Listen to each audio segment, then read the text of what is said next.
In 1996, a tablet pulled from a restricted archive in Baghdad contained a message that 3 senior translators refused to include in the official record.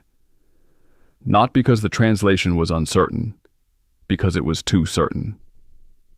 The message was addressed, in the original Sumerian, not to a king, not to a priest, not to a temple. It was addressed to a generation that, according to the scribe who carved it, had not yet been born when the words were written. That generation, according to the tablet's own internal calendar, is us, who found it and why it almost disappeared. Let's start with how this tablet almost did not survive at all. In 1981, an Iraqi antiquities officer named Tariq Hassan was conducting a routine audit of the National Museum's lower storage vaults in Baghdad. Not glamorous work. Basically the ancient world's version of checking boxes in a warehouse nobody has opened since the Carter administration. Hassan was not a Sumerologist. He was an administrator. He was checking item numbers against a ledger, making sure physical objects matched catalog entries, the kind of work that puts most people to sleep by mid-morning. He almost missed it entirely. The tablet was misfiled. It had been logged under a catalog number belonging to a different object, a broken pottery fragment from a completely separate excavation. The pottery fragment was long gone, possibly destroyed, possibly mislabeled somewhere else in the system. But sitting in the slot where the pottery was supposed to be was a complete clay tablet, intact on all 4 corners, wrapped in a cloth that had partially rotted away. Hassan noted the discrepancy in his ledger, flagged the tablet for examination, and moved on to the next shelf. He did not know what he had found. The people who later did know did not agree on what to do about it. The tablet was examined over the following months by a small team of translators working inside the museum. The initial assessment was straightforward.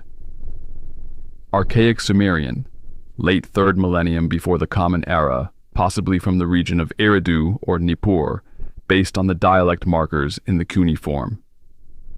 Standard enough. Hundreds of tablets like this existed in collections across Baghdad, London, Philadelphia, Berlin, except this one was not standard. At all. The lead translator on the initial assessment, a woman named Dr. Hana Aziz, who had spent 20 years working on Mesopotamian religious texts, produced a preliminary report in early 1982. The report was 3 pages long. The conclusion section was a single sentence. It read, in full, "This document does not belong to any category of Sumerian text currently recognized in the academic literature." She requested outside consultation. 2 additional translators were brought in. Both produced independent assessments.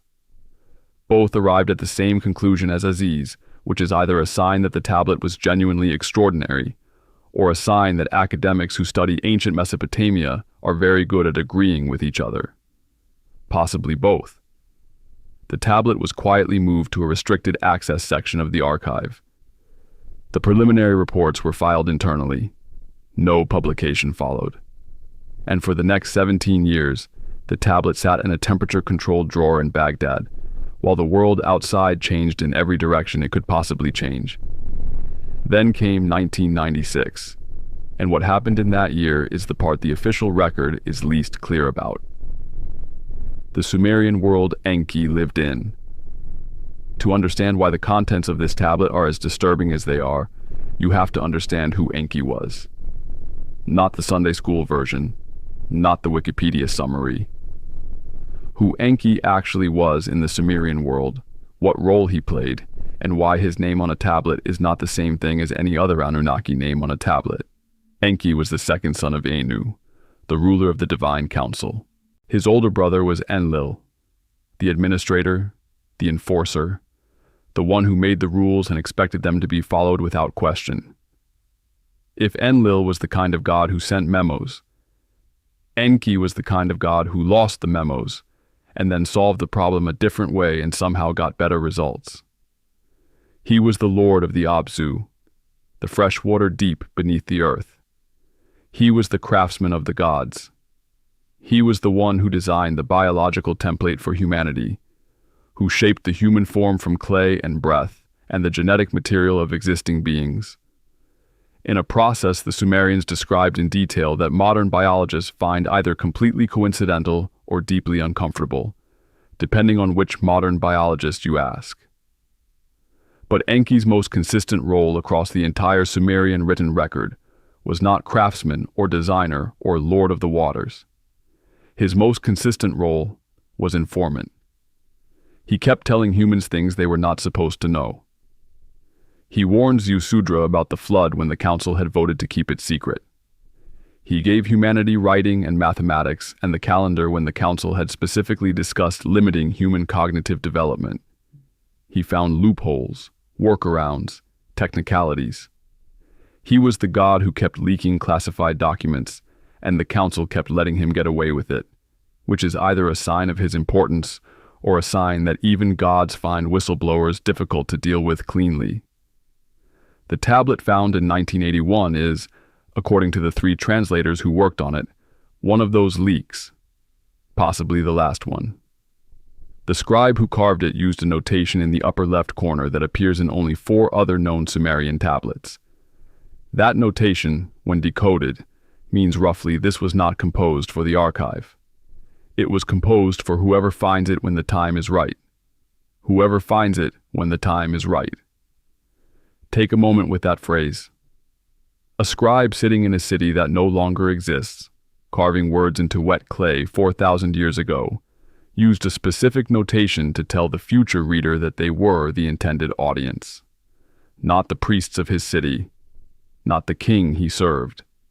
You, the one reading it later when certain conditions had been met. That is either the most remarkable coincidence in the history of recorded language, or it is exactly what it says it is. The first message, you are not what they made you. The first message on the tablet opens without a standard Sumerian preamble. No praise of the deity, no invocation formula, no naming of the king under whose reign the text was composed. It opens cold, with a direct statement that the translation team rendered as follows. You are not the thing they built. You are what the thing they built became. This sentence has been translated by 4 independent scholars, all of whom arrived at the same essential meaning, though they differ on whether the word rendered as became should more precisely be read as grew into or exceeded the design of. The distinction matters. If became is the right reading, the first message is simply saying that humans evolved beyond our original design parameters, which is interesting, but not necessarily alarming. If exceeded the design of is the correct rendering, the first message is saying something considerably more pointed. That the Anunnaki built humanity for a specific function, with a specific ceiling on what we were meant to be capable of, and that at some point the ceiling was breached. The second line of the first message makes the exceeded reading more compelling. It reads, "The council noticed before you did." The council noticed before you did. The Anunnaki Council, according to this line, was tracking the development of human consciousness in real time. They were watching for a specific threshold, and they saw it approach before any human alive at the time had any idea there was a threshold to approach. The first message closes with a phrase that has caused the most disagreement among the translators. The Sumerian compound word used here does not appear in any other known text. The translation team spent weeks on it before settling on their best rendering. The designed thing that designs. They believe it is Enki's description of what humanity had become. Not the thing the council created. The thing the council created that had started creating in return.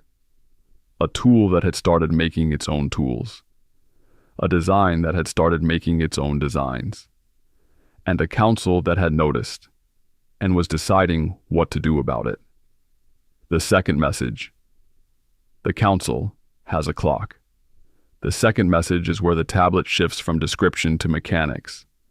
And this is where, if you are the kind of person who needs to sit down before receiving certain kinds of information, you may want to do that now. I am only partially joking. The second message describes what the translation team calls the council's clock, a generational count that the Anunnaki had been running since the earliest Sumerian cities were established. Not a count of years, a count of cycles. Specific, observable phases of human development that the council had identified and was tracking in sequence. The tablet lists 7 phases. The scribe numbers them explicitly, which is unusual in Sumerian religious texts, and which the translation team takes as a deliberate signal that the sequence is meant to be read precisely, not metaphorically. The first phase is the establishment of cities. Fixed human populations organized around shared resources and governance. The Sumerians called this the arrival of kingship on earth, which appears in several other tablets as well. The second phase is the codification of law. Not customs, not traditions. Written, enforceable law applied uniformly across a population. Hammurabi gets the credit in most history textbooks. The Sumerians were doing it 1,000 years before Hammurabi was born. The third phase is described in the tablet using a Sumerian compound that the translation team renders as the storing of all knowledge outside the body. Writing, record-keeping, libraries, archives. The point at which human knowledge stops living only in human memory and begins to exist independently of any individual mind. The fourth phase is the measurement of the sky. Astronomy, mathematics, the ability to predict celestial events. The Sumerians were doing this in ways that still make modern scholars uncomfortable about the supposedly primitive nature of ancient science. The fifth phase is described with the phrase that translates most directly as the speaking across distance without the messenger. Real-time communication across geographical separation. The translation team notes this description with what appears to be deliberate understatement in their published summary. The sixth phase is what the tablet calls the shaping of life by human hands. The ability to alter biological organisms at the design level. Genetic modification. A capability that did not exist in any meaningful form until the 1970s, and that became precise enough to edit individual genes in the early 2000s. The seventh phase is the most unsettling of the list, not because of what it describes, but because of what the tablet says happens when it is reached. The seventh phase is described using the same compound word from the first message. The designed thing that designs. The point at which human beings begin not just to use tools, but to design systems capable of generating new knowledge without direct human input. Artificial intelligence, if you want to use the modern term. The Sumerians obviously did not have that term, but the description in the tablet is specific enough that the translation team included a footnote in their summary explicitly noting the correspondence, and then apparently felt the need to add a second footnote clarifying that they were not claiming the Sumerians predicted artificial intelligence. They were just noting that the description matched. The reader could draw their own conclusions. The tablet says that when all 7 phases are active simultaneously, the council's clock completes its count. And then the tablet says what the council decided to do when the count completed. That section is the third message. The third message, what the flood was really. For the third message begins with a line that has been verified by every translator who has worked on the tablet. It reads, "The water was not punishment. The water was a reset." Let that land for a moment. The Sumerian flood narrative is the oldest flood narrative in the world. It predates the biblical account of Noah by at least 1,000 years. In every version that survives, the flood is presented as a decision made by the divine council, primarily Enlil, in response to some failing of humanity. Too loud, too numerous, too much trouble. Enlil wanted them gone. The water was the method. The third message on this tablet says that is not the complete picture. The water, according to Enki in this tablet, was a scheduled intervention, a tool the council had used before and had always planned to use again when a specific threshold was reached. The behavior of the particular humans alive at the time of the flood was, in Enki's words, beside the point. The flood would have happened regardless of what they did or did not do. Because the flood was not a response to human behavior. It was a response to a phase count. When the council's clock reached a certain number, the reset was deployed.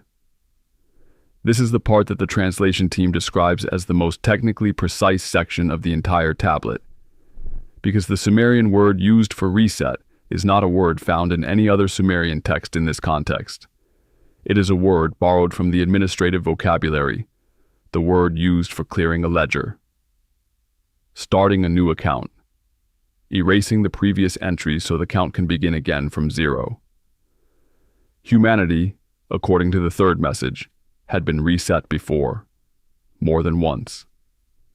The flood that Ziusudra survived, the flood that became Noah's flood, the flood that a dozen ancient cultures on every inhabited continent somehow all have a version of, was not the first time the council had cleared the ledger.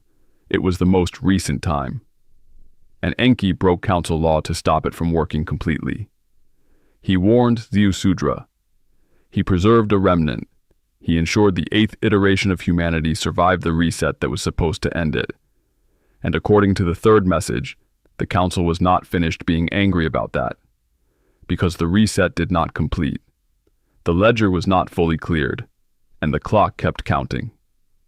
The fourth message. The gift that was stolen. The fourth message is where Enki stops talking about the council and starts talking about what he personally gave humanity, and then what was taken from us, and why. It is a harder section to read than the ones before it. Not because it is unclear, because it is very clear. The tablet describes 5 specific bodies of knowledge that Enki transmitted directly to the earliest Sumerian cities during the period of his direct contact with human civilization. The translation team presents them in the order the tablet lists them. First, agriculture. Not the idea of farming. The complete system. Soil preparation, seed selection, irrigation engineering, and the celestial calendar required to coordinate all of it. Modern archaeologists describe the speed of the Sumerian agricultural revolution as implausibly fast for an independent development. The fourth message suggests it was not an independent development at all. It was a delivery. Second, mathematics beyond basic counting. The Sumerian base 60 system, which is still where our 60-second minute and 60-minute hour come from, was not a simple tool. It was a complete mathematical framework capable of handling astronomy, large-scale architecture, and engineering calculations that most civilizations would not match for another 3,000 years. According to the tablet, Enki transmitted the entire system in a single session to a group of priests in Eridu, who then spent 3 generations figuring out how to use it properly. Third, the management of human lifespan. The translation team flags this entry as the most uncertain on the list because the Sumerian phrasing is genuinely ambiguous. It could mean a dietary and behavioral pattern that extended natural longevity. It could mean something more technical. Either way, the people who received this knowledge lived dramatically longer than we do. And then the knowledge was taken back, not lost. The tablet uses the administrative word for confiscation. The faction responsible is named. It is Enlil's faction. And the reason given for the confiscation is a single phrase that the translation team renders as the most devastating line in the entire fourth message. A short life cannot remember enough to ask the right questions. That is the mechanism. Keep the lifespan short, and no individual mind ever accumulates enough experience to perceive the pattern of what is being done to them. Every generation resets. Every generation starts from the beginning. The knowledge never deepens past a certain point because the vessel keeps getting emptied before it fills. Fifth, and the one Enki spends the longest on, the knowledge of the count itself. He told the early humans the clock existed. He told them what the 7 phases were and what completing the count would trigger. And that knowledge was the first thing confiscated. Because a population that knows a clock is running might also know when to start asking questions the council has no safe way to answer. The fifth message, the warning about the last generation. The fifth message was not supposed to survive. That is not a dramatic way of opening this section. That is what the translation team concluded after spending 14 months working through the tablet. The notation system the scribe used in the margins of this particular section is the same notation used in two other known Sumerian documents to indicate material that had been ordered destroyed by temple authorities. Someone copied it anyway. Someone carved it into clay anyway. And someone buried it carefully enough that it was still intact 2,000 years later when the dirt finally gave it back. The fifth message is Enki's description of the last generation. Not the last generation in a poetic sense. Not a metaphor for moral decline or spiritual endings. The last generation before the council's clock completes its current count. The generation alive at the moment, all 7 phases are simultaneously active for the first time since the ledger was last cleared. The tablet describes this generation in terms specific enough that the translation team felt compelled to include 3 separate footnotes clarifying that they were not making modern claims. They were translating an ancient document. The correspondence between the two was, in their words, a matter for the reader to assess independently. So let the reader assess. The last generation, according to Enki, will be the first generation in the history of the current cycle to hold the sum of all human knowledge in a single place, accessible to any individual regardless of their position or status. Not a library that requires travel. Not an archive that requires credentials. A repository that fits in a pocket and answers questions in seconds. The translation team's footnote on this passage is the most carefully worded sentence in their entire published summary. The last generation will be the first capable of watching itself from above the curve of the earth. Not from hills. Not from towers. From a position so removed from the surface that the whole of the world is visible at once. The footnote on this one is considerably shorter.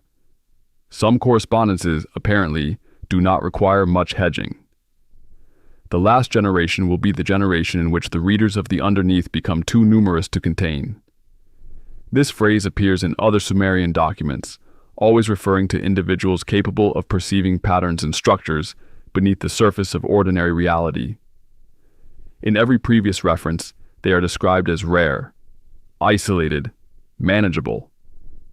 In the fifth message, Enki does not describe them that way. He describes them as numerous, spreading, present across the general population in numbers the council did not anticipate and cannot absorb into the controlled structures that contained them in previous cycles. This is the condition the council has been watching for since the last reset. And then the fifth message does something no other section of the tablet does. It stops addressing the generation and addresses the individual. You, specifically. The person holding this information at this moment. The text reads, "If you are reading this, the count is close to complete." Enki does not say that to frighten you. He says it because you need to know what the council will do next, and what you can do that they cannot account for. What the council will do next is initiate a reduction. The same administrative word used in the third message. The ledger-clearing language.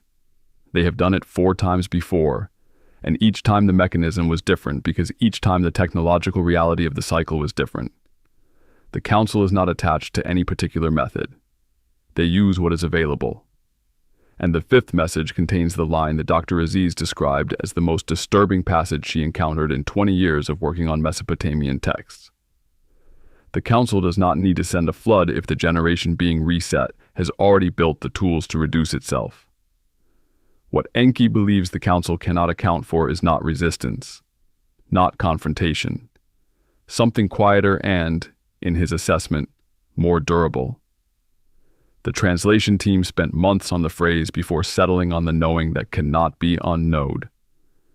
A human mind that understands the structure of what has been done to it, not in panic, not in rage, but clearly and steadily and without flinching, is the one variable the council's models have no clean answer for. They can reset a population that does not know the clock is running. They cannot reset one that does. Enki calls the humans capable of this the clear-eyed ones. and his closing line in the fifth message is the reason the translation team sat in silence after they finished the section. I cannot stop what the council has set in motion. I can only make sure that when it moves, you know what you are looking at. The last line of the tablet. The last line of the tablet is a single sentence. It is the line that the three translators in 1996 declined to include in the published summary.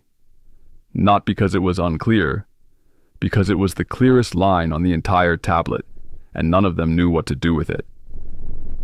The line, in the most widely accepted translation, reads, "The last generation is not the end of humanity. It is the first generation that could choose to be." The could choose to be. Not the generation that will survive. Not the generation that is promised rescue. The generation that, for the first time in the entire history of the current cycle, has all the information required to make a choice about what comes next. Every previous generation that approached this point did so without knowing the clock existed. They walked into the reset without knowing there was a reset happening. The fifth message, and the tablet as a whole, exists because Enki believed this generation deserved to know. Whether that knowledge changes anything, the tablet does not say. The scribe who carved it closed with the standard Sumerian notation for end of transmission. Nothing ceremonial, nothing grand. Just the marker that says the message is complete, and whatever comes next is the reader's problem. Which, as it turns out, is exactly how Enki has always operated. 3. Explanations. There are 3 ways to interpret everything you have just heard, and all 3 deserve to be taken seriously. The first is coincidence. The correspondences between the tablet's descriptions and modern reality are the result of vague ancient language being mapped onto specific modern circumstances by researchers who want to find the pattern they are looking for. This is a real phenomenon in archaeology. It has a name, and it cannot be fully ruled out here. The second explanation is a lost civilization. The Sumerians had access to knowledge from a predecessor culture that was more advanced than anything in the mainstream historical record, a civilization that understood human development well enough to model its long-term trajectory. The knowledge was passed forward, not from gods, but from human predecessors whose own civilization was lost to time. The Sumerians preserved it in the only medium they had: clay. The third explanation is the one the tablet itself offers: that Enki was real, that the council was real, that the clock is real and currently running, and that this tablet exists because a being who understood what was coming decided that the generation reading it deserved to know. You will notice that none of these 3 explanations is actually comfortable. That might be the most Sumerian thing about the whole situation. They did not leave us reassuring documents. They left us accurate ones. The tablet identified in 1981 is currently listed in the Iraq Museum's catalog under a restricted access designation. Its reference number has not been published. Dr. Hana Aziz retired in 2004. Her personal research files were donated to the museum upon her retirement and are not available for external review. The 1996 translation team has never published a follow-up to their summary. 2 of the 3 translators involved have since left academic summerology entirely. The third continues to work on Mesopotamian texts, but does not respond to correspondence about this specific tablet. The museum's climate-controlled vault where the tablet is currently stored was upgraded in 2019. The upgrade was logged as a preservation measure. No explanation was given for why that particular storage section required the upgrade at that particular time.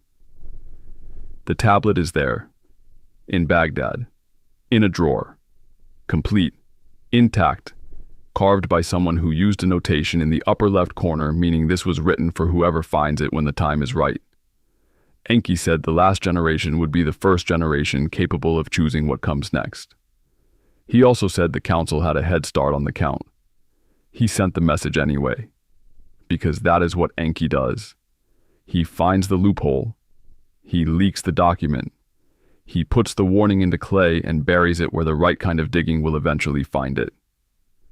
The digging has been done. The message has been found. What you do with it now is the part he could not write. That part was always going to be yours.